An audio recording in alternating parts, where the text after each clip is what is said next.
नमस्कार। श्रीमद् भागवत गीता और जिंदगी, प्रस्तुति 25, अध्याय सेकंड, योद्धा और ज्ञानी। हम जो भी कार्य करते हैं अपने स्वार्थ के लिए करते हैं और खुश भी होते हैं, और कभी कभी तो कोई काम ऐसा भी कर जाते हैं जिसमें सामने वाले को कष्ट होता है, दुख होता है, पर हम उससे दुखी या विचलित नहीं होते। मन के किसी कोने में यह भाव उठता है कि वो इसी दंड का अधिकारी था। अधिकतर लोग इतने स्वार्थी हो गए हैं कि अपने लिए सुख बटोरने के चक्कर में वे दूसरों को बड़ी बड़ी हानि पहुंचाने में भी नहीं झिझकते। पर कुछ ज्ञानी और संवेदनशील लोग ऐसा साहस नहीं जुटा पाते हैं। कुरुक्षेत्र में भी कुछ ऐसा ही दृश्य था।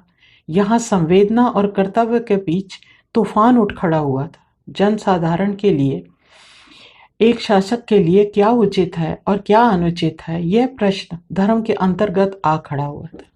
इस पर स्वामी चिन्मयानंद जी ने अपने विचार लिखे हैं।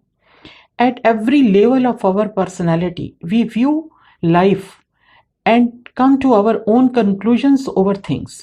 The imperfections that I can see in a physical object can fail to give me misery if I successfully guilt the object with my emotional appreciation of it. Similarly, an object which is physically abhorrent and mentally shameful and still fail to provide me with any sorrow if I can appreciate it from my intellectual level. परिवर्तन प्रकृति का नियम है और हम इसे स्वाभाविक रूप से ग्रहण करें या दुखी होकर, यह हमारी बुद्धि के विकास पर निर्भर है, हमारे ज्ञान पर निर्भर है, हमारी मान्यताओं पर निर्भर है, उन परिस्थितियों पर निर्भर है जिनमें हम रहते हैं, उन विचारों पर निर्भर है जो हमारे पूर्वजों ने संस्कृति के रूप में हमारे लिए निर्धारित किए हैं। यह सब एक साधारण इंसान के बीच एक साधारण सोच कही जा सकती है, पर ज्ञानी पुरुष ऐसी परिस्थिति में भी भिन्न रूप से सोचता है। इसलिए श्री कृष्ण ने अर्जुन को कहा था कि एक तरफ तुम मोह जाल में फंसकर अपने कर्तव्य से मुंह मोड़ लेते हो और दूसरी तरफ पाप पुण्य की सोचकर ज्ञान की बातें कर रहे हो, जो युद्ध भूमि में खड़े एक योद्धा के लिए उचित नहीं है। यह उसके कर्मों की अवहेलना है। तुम भ्रम में पड़े जान पड़ते हो। विचलित मनुष्य के विचारों की यहाँ पर एक बार फिर से विवेचना करनी पड़ सकती है, फिर से सोचना पड़ सकता है कि क्या अर्जुन का प्रलाप और वेदना अर्थहीन है। इसलिए श्री कृष्ण ने कहा था कि जब हमें ज्ञान प्राप्त हो जाता है तो फिर दुख का कोई कारण ही नहीं रह जाता। श्लोक 12, भावार्थ। वास्तव में ऐसा नहीं है कि किसी समय मैं नहीं था, तू नहीं था, अथवा ये राजा लोग नहीं थे, और ना ही ऐसा है कि आगे हम सब नहीं रहेंगे। आदि शंकराचार्य जी ने इसी बात को बहुत सुंदर शब्दों में कहा है। कृष्ण कहते हैं कि मृत्यु तो केवल शरीर शांत कर सकती है, आत्मा तो अमर है। श्री कृष्ण ने जब यह कहा कि कोई ऐसा तो समय नहीं था जब मैं नहीं था या तुम नहीं थे, तो ये बात किसी व्यक्ति विशेष से संबंध नहीं रखती। यह बीते हुए युगों और काल से संबंध रखती है। और ऐसा भी नहीं है कि आज के बाद हम कभी नहीं मिलेंगे, क्योंकि आत्मा कभी मरती नहीं है। पर मोहग्रस्त अर्जुन का सबसे बड़ा शोक का कारण एक ही था कि यदि युद्ध भूमि में वह शस्त्र उठा लेता है तो विपक्ष में खड़े अपने ही परिवार के लोगों की मृत्यु का कारण बनेगा। किसी भी तरह का युद्ध हो, उसका परिणाम तो एक ही होता है, मानव जाति का विनाश। यहाँ पर तो संपूर्ण भारत भूमि के राजा महाराजा और योद्धा कुरुक्षेत्र में युद्ध के लिए सज्ज खड़े थे।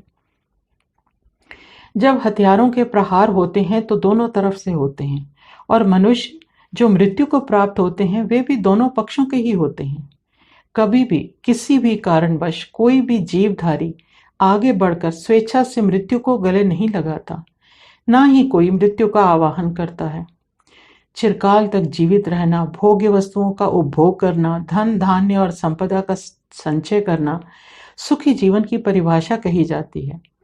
जब जब कोई शारीरिक रोग आ घिरता है तो उसके भरसक उपचार कर उससे छुटकारा पाने का प्रयत्न किया जाता है, और यदि कोई उपचार ना मिले तो ईश्वर की इच्छा मानकर धैर्य धारण कर लिया जाता है। पर युद्ध भूमि में यह ना तो कोई प्राकृतिक आपदा है, ना असाध्य रोग, न जन जन के हित का कारण है। यहाँ तो निजी स्वार्थ के लिए या किसी कारण को ध्येय मानकर भारी संख्या में मानव जाति को युद्ध में झोंक दिया जाता है। कल्पना करना भी कठिन लगता है कि युद्ध में हथियार चलाता सैनिक क्या सोचता होगा कि अधिक से अधिक दुश्मन को सैनिक को मार गिराऊं, अपने स्वामी की इच्छा पूर्ति के लिए अपने प्राण निछावर कर दूं, यही तो मेरा कर्तव्य है। या फिर आज मैं देश के लिए अपने प्राण निछावर कर स्वर्ग का सुख प्राप्त कर लूं, तो यह मेरे लिए बड़े सौभाग्य की बात होगी।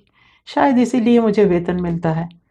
पर भावनाएं कुछ भी हों, यह कदापि आसान नहीं है अपनी मृत्यु को आगे बढ़कर गले लगाना।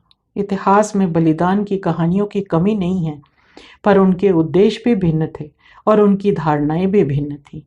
अपने बलिदान के द्वारा राष्ट्रीयता को जागरूक कर वे अमर हो गए। आम लोगों का रक्त ना बहाकर निशाना उन पर लगाया जो अत्याचारी थे। पर यहाँ कुरुक्षेत्र की भूमि में और जो उद्देश्य है वो अहंकार को बचाने और राज्य प्राप्त कर पांडवों को पराजित करने का है। अर्जुन एक योद्धा, वीर और ज्ञानी पुरुष थे। एक क्षत्रिय की कर्म भूमि युद्ध का मैदान होती है। वे इस बात से भी अनभिज्ञ नहीं थे।